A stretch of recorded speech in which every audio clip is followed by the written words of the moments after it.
Before you begin, remove the battery, optical drive, and base enclosure. Removal. Caution: use care when disconnecting the wireless antenna cable from the wireless module. A damaged cable or connector can degrade notebook performance.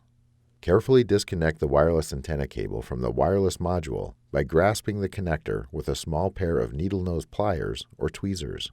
Remove the 3mm P1 Phillips head screw that secures the wireless module to the top cover. Grasp the wireless module by the edges and pull gently to remove it from its slot. Reverse this procedure to install the wireless module. Important: when installing the wireless module, be sure to align the notch in the wireless module with the key in the wireless module slot in the system board.